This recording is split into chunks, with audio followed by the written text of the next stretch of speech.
이 시각 국민의힘 권성동 원내대표 교섭단체 대표 연설이 아마 진행이 곧 될 것 같은데요.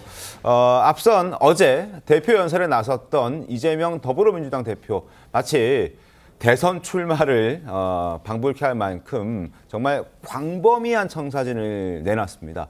주 4일째를 꺼내자 여당에서는 고성도 터져 나왔습니다. 그 모습 보겠습니다. 첨단 기술 사회로 가려면 노동 시간을 줄이고 주 4.5일제를 거쳐서 주 4일 근무 국가로 나아가야 합니다. 52시간 처리하시는 거예요, 그러면? 총 노동 시간 연장이나 노동 대가 회피 수단이 되면 안 됩니다. 근데 그러면 진심이 뭡니까 도대체? 우재준 의원님, 잠깐만 기다려 주세요. 그리고 내가 한마디 더 드리면 잠깐만 기다려 보세요. 이게 품격을 좀 지키시라니까. 자. 네, 이재명 대표 노동 총시간을 줄이자 이른바 노동계의 입장을 대변하는 말들을 한 건데 여당에서 곧장 진심이냐 이런 항의가 빗발치게 된 겁니다. 그럴 만한 것이 이재명 대표 불과 일주일 전에 이런 말을 내놨었거든요. 직접 들어보시죠. 장시간 노동 착취로 국제 경쟁력을 확보하겠다. 이런 말은 그 자체가 형용모순이다. 이 말씀 드립니다. 이해하시겠습니까?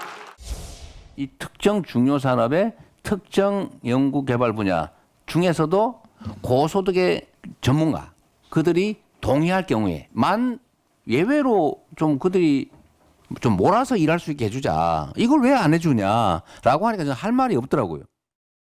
김용태 의원님 어제 현장에 계셨잖아요. 네, 지금 이재명 대표가 주 52시간제에 대해서 일부 직군에 대해서는 좀 예외를 적용해주자 이런 공약을 내놔서 우클릭 행보하는 거 아니냐. 이거 국민의힘에서도 주장하고 있는 바이기 때문에. 근데 어제 사실상 총 노동시간 줄여야 된다 다시 강조를 하면서 원상복귀했다 이런 지적하셨잖아요. 그렇습니다. 그러니까 국민들이 보시기에 굉장히 헷갈리시겠다라는 좀 생각을 들었습니다. 계속해서 말을 바꾸고 계시고 지금 말씀하셨던 것처럼 신년에는 기본사회를 폐지할 것처럼 말씀했습니다. 이재명 대표께서. 그리고 성장, 분배보다는 성장을 강조했고요. 그런데 어제 또 그 교섭단체 연설에서는 주 4.5일제, 4일제를 말씀하시면서 또 노동시간을 줄여야 될 것처럼 하는 말씀하시고 계속해서 앞뒤가 맞지 않는 말들을 바꿔 말씀하시니까 국민들이 느끼시기에 굉장히 헷갈리실 것 같고요. 그다음에 이번뿐만이 아닙니다. 이재명 대표가 말을 바꾼 것이 뭐 대표적으로 다 아시겠지만 존경한다고 말했더니 존경하는 줄 알더라라는 그 어떤 비아냥 이런 조롱이 있는 것처럼 과거에 그 한덕수 권한대행도 탄핵 안 하겠다고 했다가 탄핵했죠. 그렇죠. 그러니까 결과적으로 이렇게 말과 행동이 바뀐 것이 여러 차례 봤기 때문에 어제 교섭단체 연설에 아무리 좋은 내용을 넣었다고 하더라도 국민들께서는 진실이 아닐 것이다라고 그냥 집권을 위한 쇼 정도로만 읽히셨지 않았을까 생각이 듭니다. 알겠습니다. 그리고 뭐 이뿐만이 아니었죠. 이재명 대표는 기본사회를 접겠다. 그리고 민생지원금도 포기하겠다라는 기존의 주장도 사실상 번복하는 모습을 보였습니다. 한번 보시죠. 지금은 나누는 문제보다 만들어가는 과정이 더 중요한 그런 상황이 됐다고 판단이 됩니다. 초과학기술 신문명이 불러올 사회적 위기를 보편적 기본사회로 대비해야 됩니다. 만약에 정부나 여당이 민생지원금 때문에 추경 못하겠다 이런 태도라면 우리 민생지원금 포기하겠습니다. 민생과 경제 회복을 위해 최소 30조 원 규모의 추경을 제안드립니다. 상생 소비 쿠폰, 소상공인 손해보상, 지역화폐 지원이 필요합니다. 자, 이렇다 보니 당 내에서도 여러 비판의 목소리가 나옵니다. 화면 함께 보겠습니다. 자, 더불어민주당 내에서의 말입니다. 자, 기본사회 관련해서는요.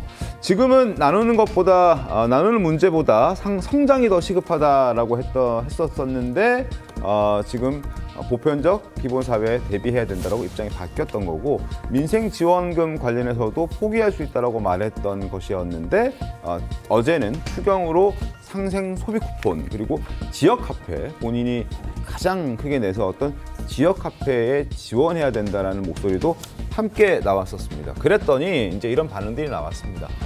좋은 이야기를 다 끌어다 쓰려니까 지금 이렇게 서로 부딪히는 상충되는 이야기가 나오는 것이다. 거의 뭐 뒤죽박죽. 그러니까 종합 선물 세트 같긴 한데 뒤죽박죽 돼 있다라는 지적들이 뒤따르고 있는 겁니다. 성춘 부대변인 어떻습니까?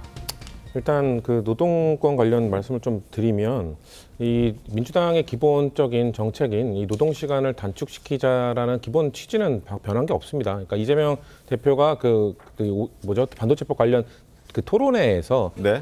전체 노동 시간을 줄이자는 얘기가 아닌데 늘리자는 얘기가 아닌데 예외 조항을 두는 게 왜 안 되냐라는 거에는 할 말이 없더라 이런 취지가 아니었습니까? 그러니까 그 말 자체가 민주당의 전통적 가치 노선과 다르냐? 이거는 또 저는 문제 제기를 할 수 있다고 봅니다. 그러니까 이재명 대표는 좀 더 유연하게 적용하자는 게 나는 그거에 대해서 반론하기 어렵더라라고 얘기를 한 건데 진성준 정책위 의장 어떻게 보면 이재명 대표보다 훨씬 더 이런 민주당의 전통적 정책이나 이런 것들을 좀 주장해왔던 분께서 이런 것들은 현장의 목소리나 이런 걸로 봤을 때 유연성과는 좀 상충된다 하면 안 된다라고 입장을 하고 또 그걸 수용하신 건데요.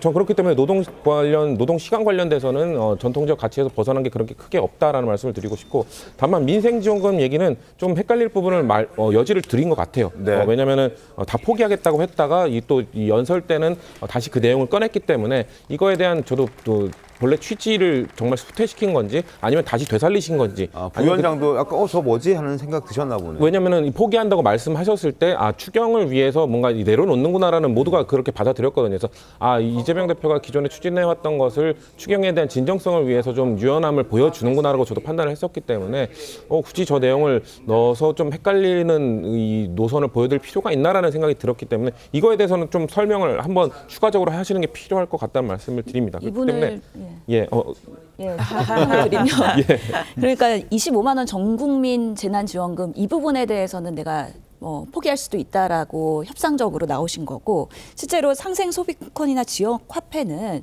시장과 지역 그리고 소상공인이나 자영업자들을 위해서는 필요한 부분이기 때문에 이걸 전 국민에 지원하자는 것보다는 맞춤형으로 선택적으로 지원할 수 있다라는 부분에 있어서 어떻게 여야가 협상할 수 있을까에 대한 여지가 분명히 있을 거라고 생각하고요.